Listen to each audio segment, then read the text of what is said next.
దాదాపుగా ఒక 10-12 సంవత్సరాల అనుబంధం ఉంది. నేను జగన్మోహన్ రావు, ఆసరా ఫౌండేషన్ చైర్మన్.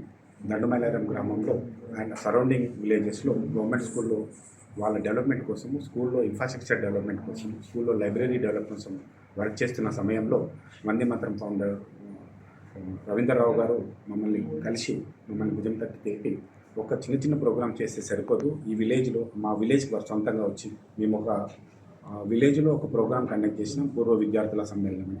వారికి ఆ ప్రోగ్రాంలో వారిని చీఫ్ గెస్ట్గా పిలిచినప్పుడు మా పూర్వ విద్యార్థులు అందరూ ఉన్నప్పుడు వారు ఒక ఆకాంక్షతో చెప్పారనమాట, మీ స్కూల్ పడిపోతుంది, ఈ స్కూల్ని కట్టండి.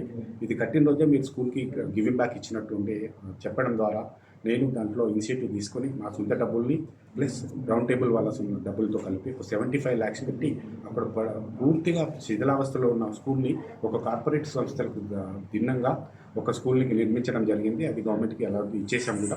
లాస్ట్ ఇయర్లో ఇచ్చాము, ఇప్పుడు ఒక సెకండ్ ఇయర్ అక్కడ చేస్తాము. ఇంతే కాకుండా స్కూల్స్లో ఎవ్రీ ఫర్నిచర్తో పాటు అక్కడ వాష్రూమ్స్ని ఒక కార్పొరేట్ స్కూల్స్లో కంటే కూడా ఒక ఇంటర్నేషనల్ స్కూల్స్లో వాష్రూమ్స్ ఎలా ఉంటాయి అట్లాంటి వాష్రూమ్స్ ఇవ్వడం జరిగింది. అట్లాగే డైనింగ్ హాల్ని, అట్లాగే కిచెన్ని కూడా కన్స్ట్రక్ట్ చేసి ఇవ్వడం.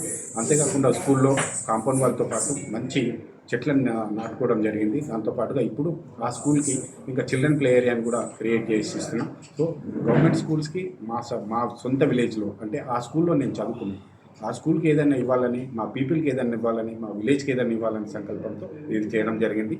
దీంట్లో నిజంగా స్ఫూర్తి మాకు వందే మాతరం రవీంద్రరావు గారు వారు ఇచ్చిన స్ఫూర్తితో ఈ కార్యక్రమం చేయడం జరిగింది. Thank you.